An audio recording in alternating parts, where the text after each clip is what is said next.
আসসালামু আলাইকুম, সবাই কেমন আছেন?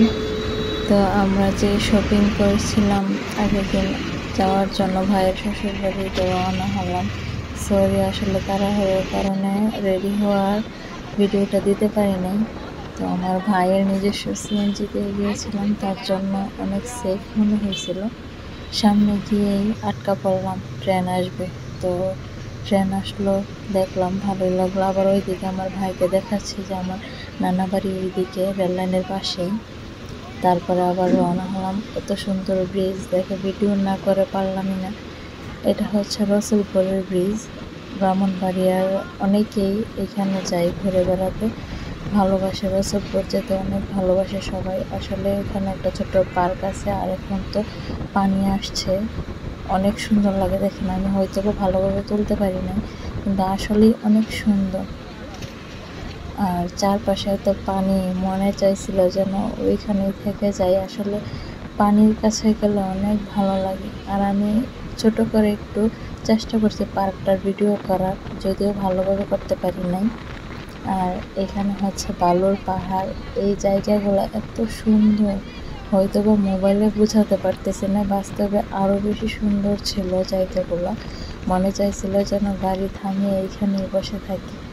আর ব্রিজের কথা কি বলবো, একটার পর একটা, কিছুক্ষণ পর পর ব্রিজ, মানে কয়টার ভিডিও করব। ব্রিজগুলো এত সুন্দর লাগে, অনেকেই আসে এখানে ছবি ভিডিও করার জন্য। জায়গাগুলো তো অনেক সুন্দর তার জন্য। আর এইসব জায়গাতে যখন পানি আসে, জায়গাগুলো সৌন্দর্য আরও অনেক গুণ বেড়ে যায়। আপনারা হয়তো দেখেই বুঝতে পারছেন। আর এই ওয়েদারে একটা স্লো মোশন গান শুনলে কেমন লাগে, যদিও আমরা গান শুনি নাই, কারণ যাতায়াত করার সময় গান না শোনাই ভালো। কিন্তু মনে হইলো আর কি। দেখেন পানির কি ঢেউ। আমরা যেই দিন গিয়েছিলাম ওই দিন আসলে মেঘলা আকাশ ছিল, আকাশটা মানে রোদও না আবার বৃষ্টিও না, কিন্তু এই ওয়েদারটা আমার অনেক ভালো লাগে, যাকে বলে রোমান্টিক ওয়েদারটা অনেক ভালো ছিল। পানির ঢেউ দেখেই বুঝতে পারছেন আসলে বাতাস কীরকম ছিল, আকাশটা কীরকম ছিল। আপনারা পানির ঢেউ দেখেই বুঝতে পারছেন।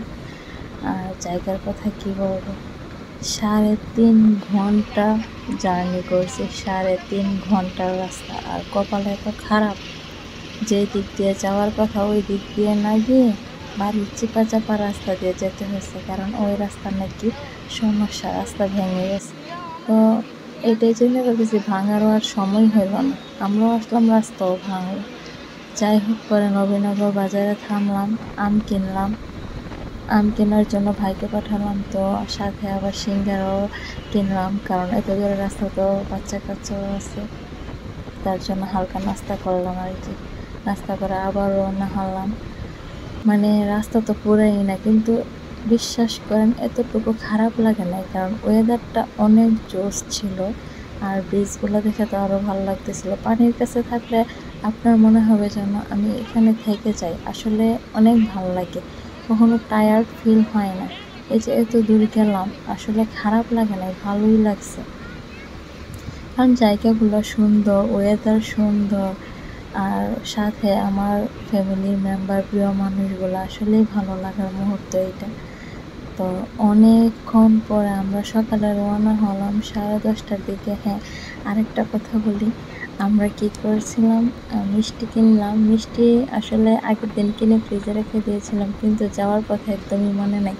পরে আবার গাড়ি ঘুরাই, আবার গেলাম বাড়িতে, গিয়ে আবার মিষ্টি নিয়ে আসলাম। এই হলো আমাদের অবস্থা। তো যাই হোক, আগে ভাগে মনে হওয়াতে আমরা মিষ্টিটা নিতে পারছি। যদি অর্ধেক রাস্তায় এসে মনে পড়তো তাহলে কিছুই করার ছিল না। যাই হোক, আমাদের আলহামদুলিল্লাহ আমরা সুন্দরভাবে গিয়ে পৌঁছাতে পারছি, আর তার জন্য শুকরিয়া। আর আসলে যেহেতু বৃষ্টির দিন, 2-3 দিন পর পর বৃষ্টি হয়, আবার এক নাগারেও বৃষ্টি হয়, তার জন্য রাস্তায় পানি। আর এই জায়গাটা আপনার দেখে মনে হবে যেন এখানে আমি থেকে যাই। পানির কালারটা, পানিটা এত স্বচ্ছ, মানে মনে হয় কালো, কিন্তু আসলে কালো না। পানির কালারটা এত সুন্দর, এত পরিষ্কার, ক্লিন, মানে কি বলবো, আমার ইচ্ছে হইতেছিল এখান থেকে লাফ দিয়ে পড়ি, গোসল করি। দেখেন অনেক সুন্দর পানিটা, অনেক ছেলেমেয়েরা এখান থেকে লাফ দিয়ে গোসল করতেছিল। তো ছোটোবেলার কথা মনে পড়ে গেল।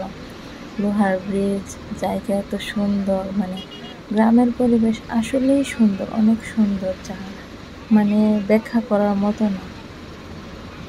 তো আল্লাহর রহমতে 3 ঘন্টা মতো আমরা জার্নি করছি। করার পর আলহামদুলিল্লাহ আমরা পৌঁছে গিয়েছিলাম। আল্লাহর রহমতে কোনো বৃষ্টি হয় নাই, কোনো সমস্যা হয় নাই, অনেক সুন্দরভাবে পৌঁছাতে পেরেছি, তার জন্য শুকরিয়া। আর আপনারা দেখেন রাস্তাটা কত সুন্দর, আর কি বলবো, কিছু বলবো না, আপনারা শুধু দেখেন। আসলেই সুন্দর দেখেন, কিন্তু সামনে একটু খারাপ আছে, তার জন্য আমাকে আবার বকা দিয়েন না যে এতক্ষণ প্রশংসা করছি, এত সুন্দর কই, এখন তো আবর্জনা ময়লা এগুলো আছে। আসলে সব দিক তো আর এক হয় না, ঠিক না? অনেক জায়গায় পরিপাটি, অনেক জায়গায় আবার আবর্জনাও থাকে। কিন্তু দেখেন এতটা রাস্তার মধ্যে কোনো জায়গায় ময়লা ছিল না। সামনে গিয়ে যে এরকম পরিস্থিতির সম্মুখীন হবো আসলে ভাবি নাই। ময়লা আবর্জনা এত দুর্গন্ধ, মানে বলার মতো ভাষা নাই।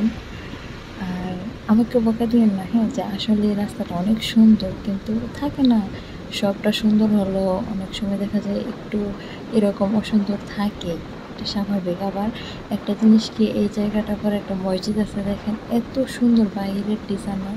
আমার মসজিদটা অনেক ভালো লাগছে, সত্যি কথা অনেক ভালো লাগছে। এই নাকে ধরেন ময়লার জায়গায় এসে গেছে।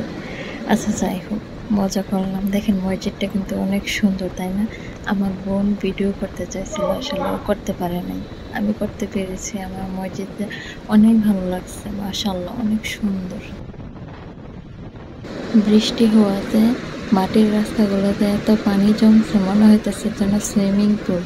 তো আমি আমার ভাইকে মানে মজা করছিলাম আর কি, যে ভাই তুমি এখানে ডুব দাও, দিলে তুমি সুন্দর হয়ে যাবে, আর ক্রিম মাখতে হবে না, আর তুমি সাঁতরাইতে পারবো। অনেক বড় সুইমিং পুল, অনেক সুন্দর। আসলে মাটির রাস্তাগুলোতে পানি জমে লাল হয়ে গেছে, আমার তো মনে হয় যেন সিএনজি ডুবে যাইতেছিল। যাই হোক, সব রাস্তা যে ভালো হবে এমন কোনো কথা না, ভালো খারাপ মিলাই আছে। আসলে আমাদেরকে তা মেনে নিতে হবে, কারণ এত সুন্দর রাস্তা পার হয়ে আসছে, তো এমন তো হতেই পারে। আর এখানে দেখেন একটা বউ অনেক সুন্দর পার্লার থেকে সেজে যাচ্ছে। তো আমি বলতেছিলাম আমার ভাইকে যে একটু দেখো লাইন টাইন মারতে পারো কিনা। ভাই বলতেছে কয় কেজি মেকআপ যে মাখছে আল্লাহ জানে। আফটার অল এসে পৌঁছে গেলাম, আলহামদুলিল্লাহ। দেখেন বাড়ির পরিবেশটা অনেক সুন্দর, গ্রামের পরিবেশ তো ভালো লাগারই কথা। যাক আলহামদুলিল্লাহ এসে পৌঁছালাম। আর আমার ভাইয়ের মেয়েকে দিলাম যে তোমার জন্য অল্প কিছু গিফট এনেছি, দেখো কেমন লাগে। তো ও বলতেছিল অনেক এক্সাইটেড হয়, ওর সবচাইতে পছন্দ হয়েছিল এই ছোটো ছোটো কাঁকড়াগুলো, অনেক পছন্দ করেছে। ও বলতেছে আমাকে লাগিয়ে দাও, আমি একটু বাইরে থেকে দেখিয়ে আসি সবাইকে যে আমার কত সুন্দর ব্যান্ড। তো আজকের ব্লগটা এই পর্যন্তই। সবাই ভালো থাকবেন, সুস্থ থাকবেন, আল্লাহ হাফেজ।